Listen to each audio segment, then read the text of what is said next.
Hi guys, I had a few questions about traveling around Spain and accommodation. A lot of the channel actually focuses on actually living here full time, but some people have asked me about what you do when you travel around. What's the best way to get accommodation? Um, is there hotels I recommend? All this sort of stuff. So I thought I'd do a video in the broader sense from my experiences here and stuff I've done elsewhere and things I recommend and some things to be aware of. So when we talk about accommodation, the first thing you've got to decide is what type of holiday you're going on or what sort of trip you're going on. Let's leave it as trip because you might be going for a couple of days, might be going for 2 weeks, might be a business trip. If it was a business trip, I predominantly go in hotels because it's consistent. They've normally, you can get all the information. It's got on-site parking, secure parking a lot of the time. And if it's a big chain, the hotel rooms are very similar in many countries, or in many cities. I mean, like if you go in the UK, Premier Inn's a prime example in the UK. The bed sheets, the layouts are pretty much the same in every single hotel. The menu's the same. So the point is, you know what to expect, and you're not there to get the ambiance and experience. You're on a business trip, so you want the hotel to just be functional.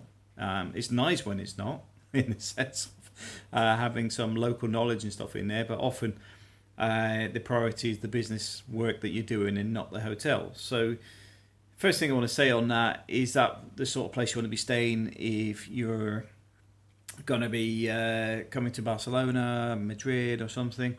If so, the Ibis is one of those ones that's budget, not really fancy, basic rooms, basic layout, and they have different ones. There's an Ibis budget and there's Ibis. There ain't a lot between them, to be honest. And I found that the rooms are normally about 50-60 euros from my experience. But also, you have this thing where prices can change as well based on occupancy, time of year, etc. And all that sort of stuff you've got to take into account if you're pre-planning, that the prices may be different. You book, like now, you might get a cheap room, and then you book when it's coming up to, say, there's a football event over a weekend, you might find the prices increase. Now, I'm not sure if Ibis do that, but I know with some of the things like Premier Inn, there has been price changes before based on the occupancy of the actual hotel itself. So you got to take these sort of things into consideration. And if you are traveling and you want to get the most out of the experience, personally, I recommend trying to get with one of the localized hotels or localized bed and breakfast. And we'll come back to bed and breakfast in a minute. The reason being is you often find people from the area in there that are quite chatty. Well, be helpful on reception. They know where to get things. They'll tell you where to go. It's what's going on in the theatre tonight and things like that. They'll be very engaging if you ask them. But also bear in mind that if there's certain things that are missing, ask. Because a lot of time people forget that although they haven't got an iron in the room. The pillow might be a long one rather than a rectangular one. It doesn't mean they haven't got them. Because you're a customer, just go and ask. They might have it. A lot of time they'll have things like toasters, irons, ironing boards, even trouser presses sometimes, depending on the hotel. But if you don't ask, you won't get. And they don't put them in every single room. It just doesn't make any sense. There's no point having 30 ironing boards if most of the people don't iron. It's just a wasted expense. So there's nothing wrong with asking do you have an iron available, do you have this if you want one. The same with Wi-Fi. Be aware if you go into an older location, the older locations may have Wi-Fi in the hotel, but you may have problems getting the signal depending where your room is. If you're right up on the attic, you might have a problem. Even in where was I? I was in Glasgow. There's a high-rise, high-rise block. What was a block of flats, which is actually a Premier Inn. Once you get above, I think it's the 12th floor, you can't get a mobile phone signal. Never mind the Wi-Fi. You're cut off because you're above everything. So you've got to bear those sort of things in mind. there may be some glitches in there, and it may be worth asking ahead. You know, if you need connectivity 24/7 for whatever reason, just ask. Can you give me a room that has Wi-Fi? Not that it's available and I have to go sit in reception, but actually has it in the room. And ask those things before you book it, so that you've got what you want. Because I know, like, for example, if you want to upload videos, you might want to leave your laptop running, uploading while you go downstairs and have dinner, so it's uploading onto YouTube or whatever. Because I do that sort of stuff. So you take that sort of stuff into account. The same as if you need extra blankets or stuff, just ask. You know, that's what reception's for. They're there to help. They want to help. They want a good review. But what do I use myself? Now, Booking.com I use quite a lot. Now, don't get me wrong. A lot of people will say, well, why don't I book direct? Because I do understand that, you know, I think Booking.com charges like 20% fee and stuff like this. But the reason I do it myself is it's a very easy comparison website. So when I'm looking for a specific budget, hotels in a specific area, which is normally what I'm looking for. Like, for example, when we're going to Madrid, want to get somewhere near the palace, which is easily accessible for walking. It's easy to use that to find it, and you can go around and find the hotel that suits. Also, a lot of them don't require prepayment, so I like that. I like the fact that I pay when I get there. I'm not a fan of paying in advance because it gives people leverage over me. I like it the other way around, where, you know, not that I don't turn up, I always turn up, but the point is, I don't like the point of paying in advance. I like to go there, and, you know, because if there is a problem at the hotel, I get there and suddenly find that the hotel isn't as described. I want to go somewhere else without having to argue and get my money back. I want to be able to walk out the door. But now we'll get on to Airbnb. Now, there's two things here, because like I said, Booking.com I use for hotels a lot. But Airbnb we use a lot for different things. When we stopped in France, we used Airbnb. When we go away, most of the time we'll go use Airbnb because the experience is different. They're less formal. You know, you're often living in somebody's house, or it's more localized. You're dealing with people that live in the area. They know the area. Often, you know, if it's like in France, it was a large farmhouse. So the owner is on the property as well, and they'll tell you where the supermarkets are, where the best bread is, where's worth visiting, where, you know, they're very accommodating, because that's the experience of using Airbnb. But also you'll find some very diverse places. You know, there's some there was one near Granada, where the place itself was out in the mountains, and it was all ecological. You know, they're teaching sustainability and stuff while you stayed there. Now, don't get me wrong, it would have been a nice experience, but that wasn't what we were there for. But the point is, there's a lot of stuff in Airbnb that you may not come across normally. It wouldn't be on Booking.com, but at Airbnb you find a lot of things, cave houses and lots of unique experiences that you can have. So with Booking.com, I normally use it if we're going to like Madrid, Barcelona, whatever, because also the other hassle of that is the car, because you're often trying to get parking near where the hotel is. Airbnb, a lot of the time you've got to book the parking separately. They'll tell you where it is. You know, it's like over, you know, within walking distance, or turn up and we'll take you to the car park. But that's another thing. You got to decide: do you actually want to travel by car, or do you want to go by bus, or do you want to go by train? Because sometimes when you weigh it up, it may be cheaper. Because car parking, I think in Madrid, cost me nearly 30 euros a day. So if you were staying for a week, for example, it'd be cheaper by train without doubt. So, you know, there's lots of options in there. But Airbnb I find is very good for the local experience. I find it's very good for getting some unique houses and properties, and you can get some in some fantastic locations. Granada, we had a Booking.com hotel which was outside of Granada because of with the kids. I didn't want, because Granada itself is quite a medieval sort of place where there's quite tight streets and stuff, awkward to park. So we stayed in a hotel just outside and got the tram in. Now, next time I would probably go with Airbnb, because there's a lot of houses with, well, houses for rent, apartments for rent, right next to the Alhambra. And they have balconies overlooking, so you can sit upstairs having dinner at night, overlooking the Alhambra. It's quite a romantic setup. And obviously you get that unique localized experience. Also, you're in amongst everything, because you're gonna find that, you know, where the location is. This is another thing to bear in mind, is if it's, I mean, a lot of people try to get the lower ground floors and stuff. Personally, I like to be higher. I like being able to oversee the city or whatever. But one of the things you've got to take into account is road noise and people noise, especially if you're there for an activity. You know, for example, say it's a fiesta or a concert of some description. There's going to be a lot of street noise where the restaurants are. There could be traffic. It could be a train line and things like this nearby.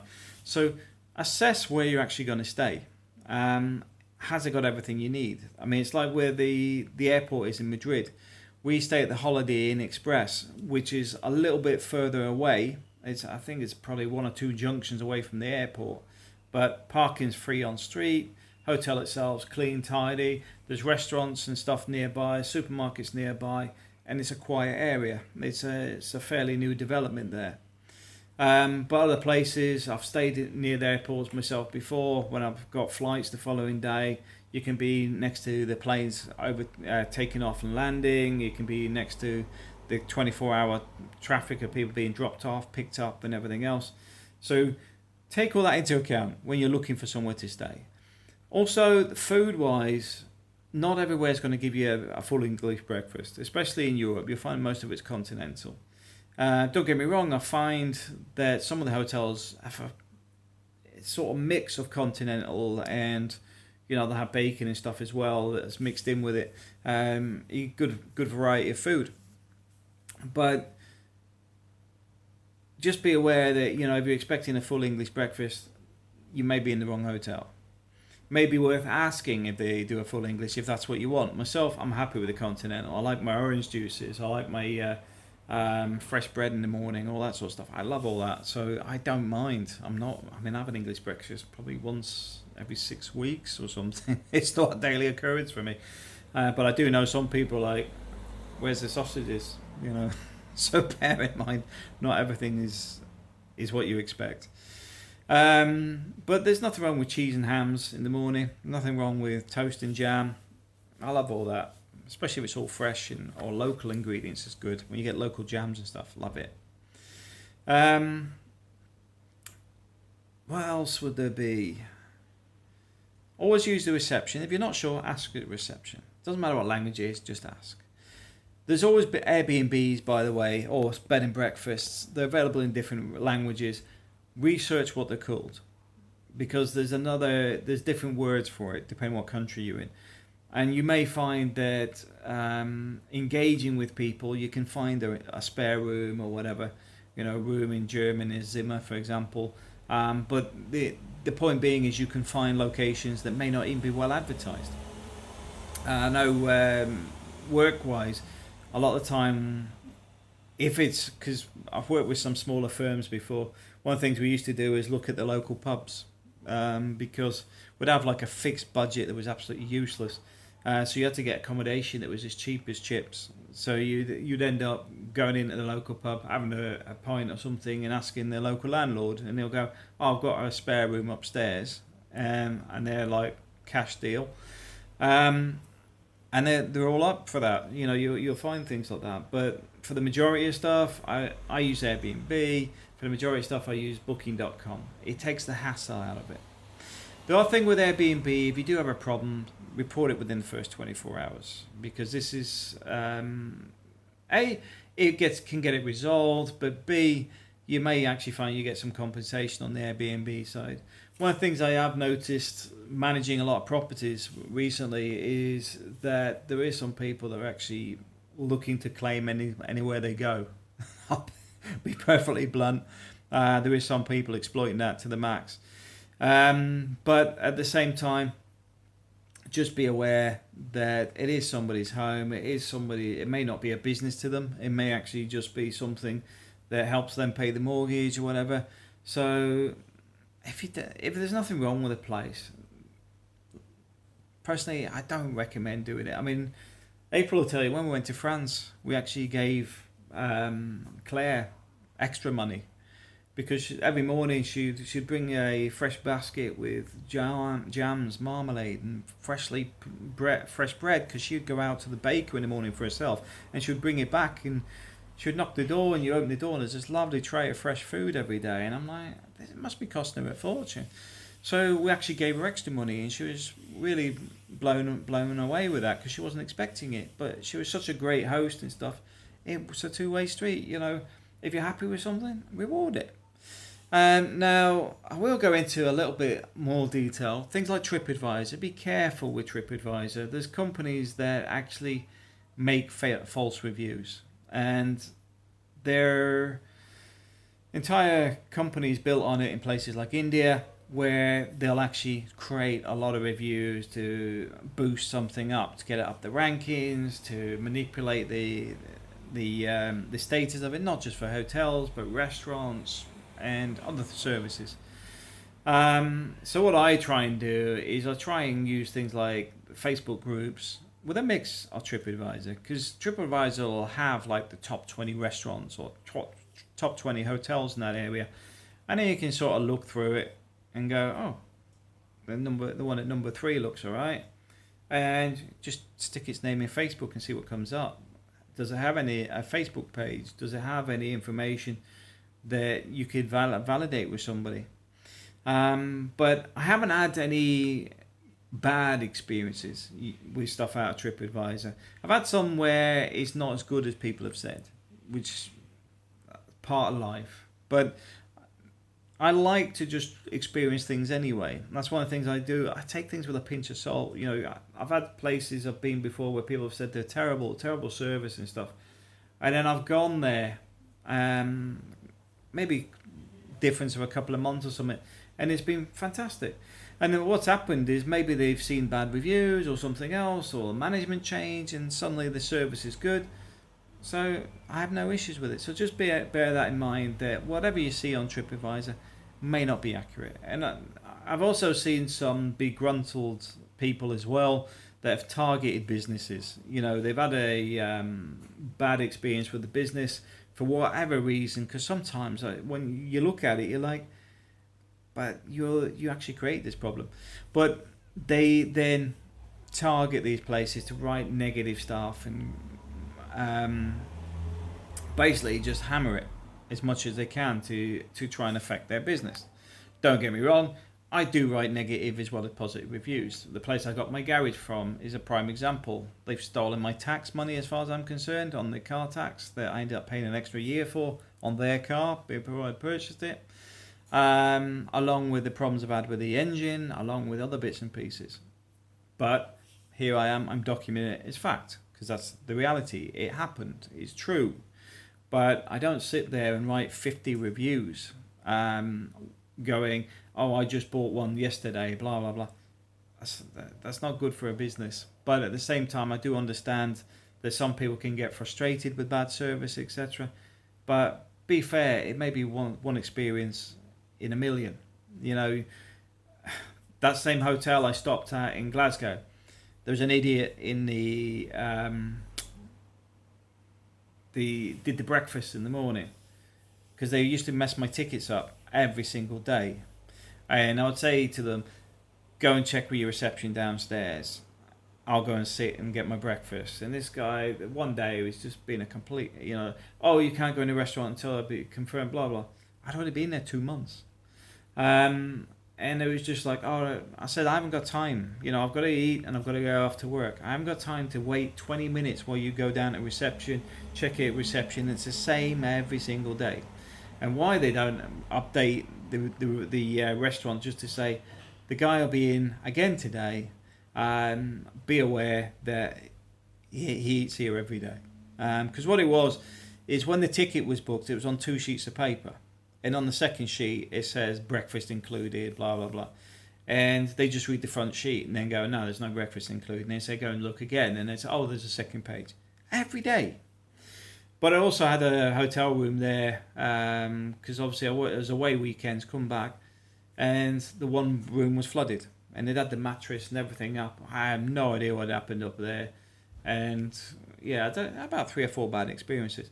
But did I write 4 or 5 reviews complaining? No. I just wrote, a positive review in the sense that, I wrote 2 reviews. One was, from the first day, no problems, blah, blah, blah. Then the second one was getting a bit tired of the running around for the restaurant every time I went in there. So they got a negative review for that. But that's it. I didn't sit there and write 5 reviews because I was there for the long term anyway. So my good review was cancelled out with a negative one. But like I said, they're not at the same time anyway. They're different weeks.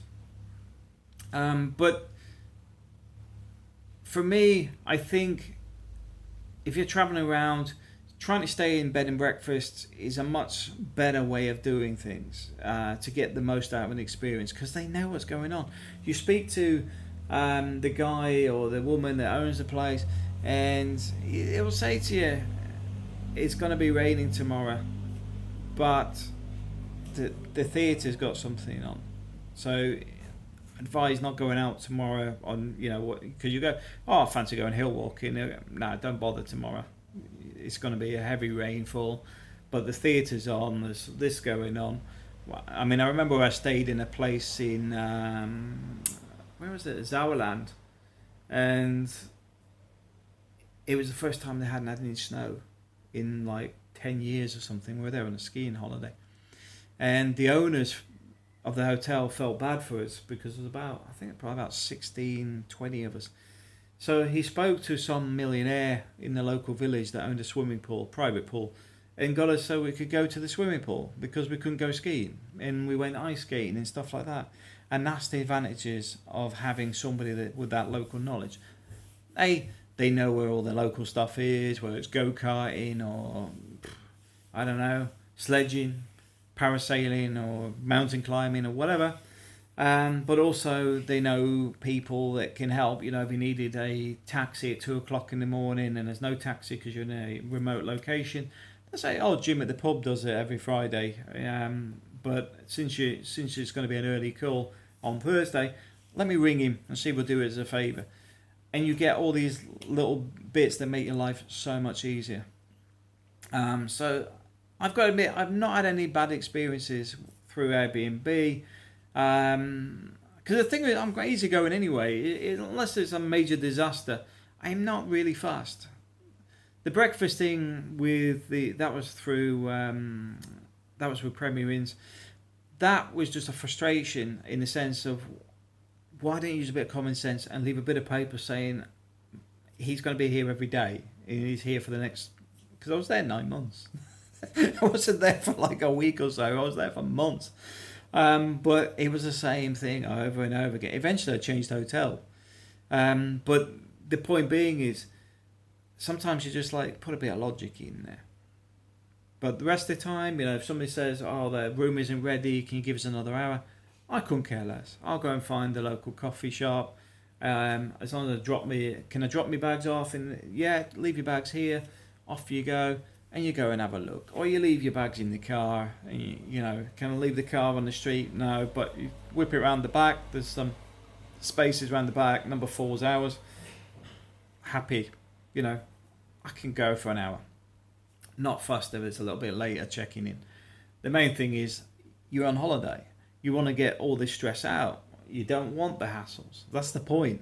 So there's no point getting tension built up over a lot of this stuff, which is very small stuff. And often the frustrations are coming from other things. For example, you're irritated that you can't get straight to bed, when you've just arrived. But it's not the hotel's fault. Maybe they've had a problem with the person that's checked out before and they want to make sure it's spotless and everything for you. It's the last person that was the problem. But the other problem is you've had a lack of sleep. You may have been travelling a long haul or, been driving for hours.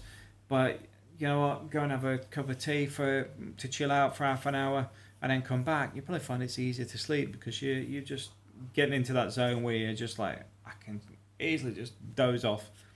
Perfect. And that's one of the things I do recommend is being organised. And when you do stuff, book it, and then before you go, the day before, double check them all. You know, I always go for email confirmations, all this stuff. Go back through, so just check it. Got this booked. Like for example, booked at a hotel. Blah blah blah. Have you reserved the parking space? Because I'll be there tomorrow at such and such a time. That way, they're going, oh yeah, I'll make sure he's got space because he's actually asked me for it, and I know what time he's arriving, so I know this guest is going at this time. I'll reserve him a parking space. You know, just little things, but you make life less complex for yourself. Because I find that if you let problems happen, they happen. But if you prepare that there may be a problem, so I'll make it a little bit easier on myself. You know, where I do get frustrated is when I ask people, have you got everything? Do you need anything else from me? Do you need this? And no. And then suddenly there's, oh, we didn't do that because you didn't give us a copy of your driving license. But I did ask you. You didn't do it. But even then, you just go, okay, let's just get it sorted because I'm here to enjoy the time, not get it all right. Thanks for watching. Oh, by the way, any other tips about hotels or bed and breakfast or finding accommodation, please put below. I'll also put my links for Booking.com and Airbnb below as well, because I think you get some discount off them, and I think some of it goes towards my next bookings as well, so it benefits everybody. Thanks for watching.